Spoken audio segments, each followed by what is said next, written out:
Good morning students. आज हम start करेंगे मेजरिंग अ लाइन सेगमेंट से।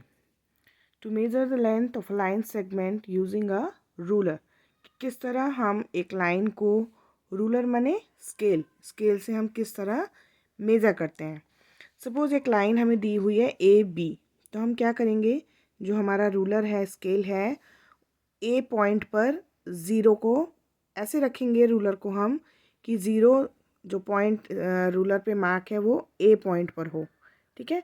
फिर वहाँ से हम इसको देखेंगे कि जो बी पॉइंट है वो रूलर पे कहाँ पर आ रहा है।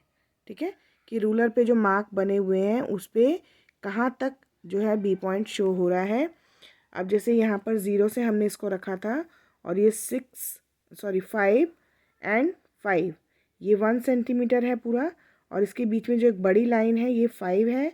इधर से 1 2 3 4 5 6 7 8 9 10। ठीक है, तो 5 सेंटीमीटर पूरे हैं और उसके बाद 0.5 जितने भी ये छोटे वाले पार्ट्स होंगे पॉइंट लगा के उस नंबर को लिखेंगे। ठीक है, तो यहाँ हमने देखा कि ज़ीरो पे अगर हमने ए पॉइंट को रखा है तो बी पॉइंट जो है वो 5.5 पे पहुँच रहा है। ऐसे ही ड्राइंग अ लाइन सेगमेंट, अगर हमें लाइन ड्रॉ करनी हो तब हम क्या करते हैं, एक रूलर लेते हैं, एक पॉइंट लगाते हैं ए, ठीक है, और ज़ीरो को उसके ऊपर रखते हैं।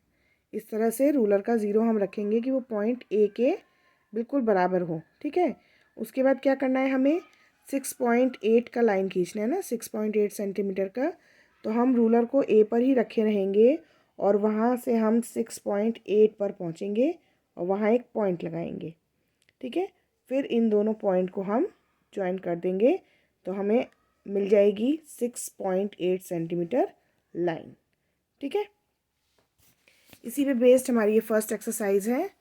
Measure the length of the following line segments, कि जो लाइन दी हुई हैं उनका हमें मेज़रमेंट लेना है। तो हम क्या करेंगे, जैसे मेरा ये रूलर है, देखिए इसका हम जो ज़ीरो पॉइंट है वो पी पर रखेंगे और जब ये इसको मेज़र करेंगे तो ये कहाँ पे पहुँच रहा है, लगभग 3.3 पर। ठीक है, तो इसका मेज़रमेंट क्या हो जाएगा, 3.3 सेंटीमीटर। ठीक है, ऐसे इसको मेज़र करते हैं, ज़ीरो एक्स को रखेंगे ज़ीरो पर। ठीक है, और ये कहाँ पहुँचा, 4.5 सेंटीमीटर। अब इसको मेज़र करते हैं, ज़ीरो और ये हमने रखा है, कहाँ तक पहुँच रही है लाइन हमारी, 3.8 तक, 3.8 सेंटीमीटर। ठीक है, तो ये क्वेश्चन बुक में ही करेंगे। इसके बाद सेकंड क्वेश्चन जो है, draw the line segment of the given length using a ruler.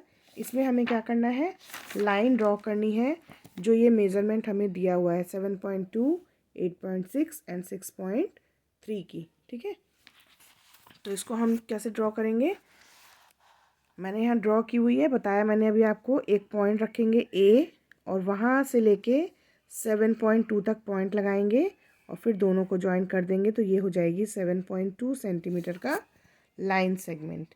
ठीक है, A B line segment 7.2 centimetre. इसी तरह से फिर 8.6 सेंटीमीटर का खींचेंगे और फिर 6.3 सेंटीमीटर जो हमें क्वेश्चन दिए हुए हैं। ठीक है, और जो ये थर्ड क्वेश्चन है, using a ruler major the length of the following, ये आप लोग आप करेंगे क्योंकि सबका आपकी pencil match box, eraser, pencil box सबका अलग अलग होता है। ठीक है, तो इसको आप लोग घर में अपने आप मेज़र करेंगे। Okay, now second topic is angle. An angle is a figure formed by two rays meeting at a common end point. Angle क्या होता है, एंगल टू रेज होती हैं जो कि एक एंड पॉइंट पर, ठीक, तो एंगल क्या होता है, टू रेज होती हैं जो कि एक एंड पॉइंट से जुड़ी होती हैं। ठीक है, एंगल यहाँ देखिए, यहाँ इस जगह ड्रॉ किया हुआ है, ये टू रेज हैं, ए बी एक रे है, ए सी एक रे है और वो एक एंड पॉइंट पे जुड़ी हुई हैं। ये एंड पॉइंट है दोनों का, जो रे ए बी रे है उसका ये एंड पॉइंट है, रे इस तरफ बढ़ सकती है और AC जो रे है उसका ये एंड पॉइंट है वो केवल इस तरफ बढ़ सकती है। तो जब दो रे एक ही एंड पॉइंट से निकलती हैं या एक ही एंड पॉइंट पे मिलती हैं तो जो ये फिगर बनती है इसको बोला जाता है एंगल। ठीक है, the common and point is called the vertex, और जो ये कॉमन एंड पॉइंट होता है ये होता है vertex. And the two rays are called the arms of the angle, और जो ये दो रेज हैं इनको बोला जाता है आर्म्स ऑफ द एंगल। ठीक है, अब कहाँ हम इनके एग्जाम्पल देखते हैं, जैसे ये टेबल है, टेबल की जो लेग होती है और इसका जो टॉप होता है इसके बीच में एंगल बनता है, या क्लॉक पे जो दो निडल होती दो हैंड होते हैं उनके बीच में एंगल बनता है, ये सीज़र के जो दो ब्लेड्स हैं उनके बीच में एंगल बनता है। ठीक है, क्योंकि ये यहाँ से जॉइंट है, जो हैंड्स हैं वो यहाँ पर जॉइंट है। ठीक है, now naming sorry the symbol for the word angle is this, ये जो सिंबल है इसको अगर हम केवल इतना बनाते हैं तो इसका मतलब होता है angle. Okay, now naming an angle, you can name an angle in 3 ways, हम किसी भी एंगल को 3 तरह से उसका नेम रख सकते हैं using a 3 letter name in the order. First है जो ये 3 पॉइंट्स हैं इनको एक साथ बोलकर, तो जो एंगल होगा यानी जहाँ पे जॉइंट होगा वो वाला पॉइंट हमेशा नाम के बीच में आएगा। जैसे इस एंगल का नाम है एंगल BAC, ठीक है, या एंगल CAB, दोनों तरफ से बोल सकते हैं, लेकिन जिस पॉइंट पे दोनों रेज जुड़ी हुई हैं उसको बीच में बोलेंगे। ठीक है, यूजिंग ओनली 1 लेटर नेम, दूसरा तरीका क्या है कि हम केवल एक लेटर का यूज़ करें, तो हम जो जहाँ पर एंगल बन रहा है यानी जहाँ पर दोनों रेज जुड़ी हुई हैं उस पॉइंट को केवल नाम रख के भी एंगल A, इस तरह से भी इसका नाम रख सकते हैं।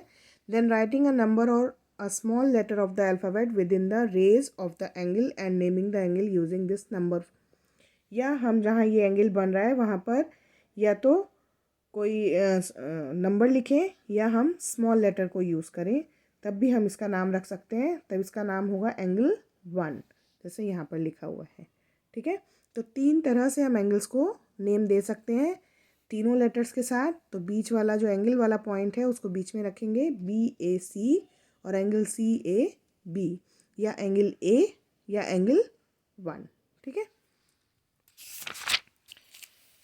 Now interior and exterior of an angle, अब इंटीरियर और एक्सटीरियर ऑफ एन एंगल क्या होगा, जो भी पॉइंट्स इन रेस के एरिया के अंदर होंगे वो पॉइंट इंटीरियर होगा, जो पॉइंट इसके ऊपर होंगे आर्म्स के ऊपर होंगे वो भी इंटीरियर होगा, लेकिन जो पॉइंट बाहर हैं जो ना तो इसके अंदर है ना आर्म्स के ऊपर हैं वो पॉइंट इसके बाहर हैं जो वो होंगे एक्सटीरियर, और जो अंदर है वो होंगे इंटीरियर।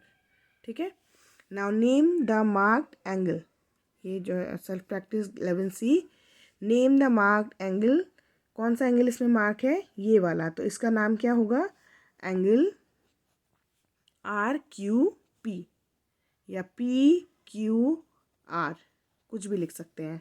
ठीक है, name the vertex of the angle, angle का वर्टेक्स माने जहाँ पर दोनों रेज जॉइंट हो रही हैं तो उसका पॉइंट का नाम क्या है Q, तो उसका वर्टेक्स का नाम है Q। Name the arms of the angle, arms कौन कौन सी हैं एंगल की, QR एंड QP। ठीक है,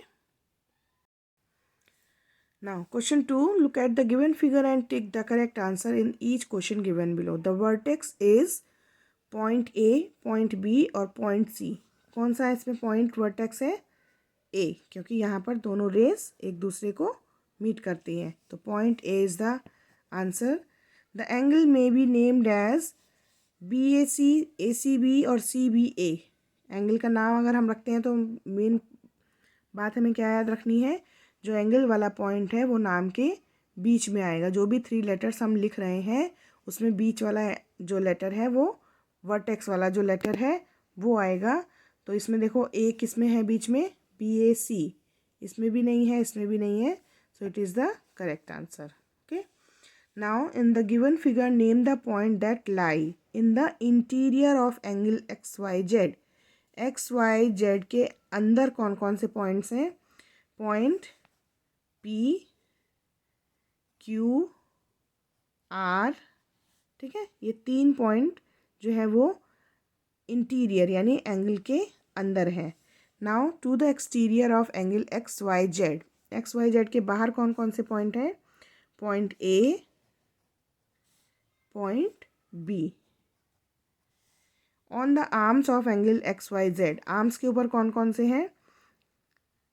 एम, ओनली एम ना, only M is the point on the arms.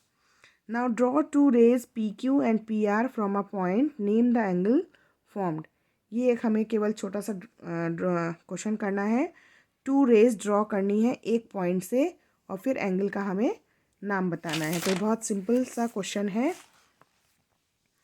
2 raise draw करनी है पॉइंट, एक पॉइंट से, PQ PR। अब P दोनों में है, इट मीन्स P जो है वो एंड पॉइंट है, ठीक है।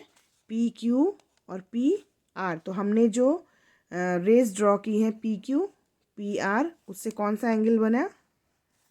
Angle QPR। तो यहाँ हम आंसर लिखेंगे, name of the angle is angle QPR, ठीक है। तो इतना ही वर्क आज करना है आप लोगों को। पहले ये वाला क्वेश्चन करेंगे सेल्फ प्रैक्टिस 11B का, उसके बाद एंगल के बारे में कुछ पॉइंट्स लिखेंगे और फिर सेल्फ प्रैक्टिस का केवल क्वेश्चन 4 कॉपी में करेंगे। ओके, बाकी क्वेश्चन 1 2 3 बुक में ही कंप्लीट करेंगे। ओके।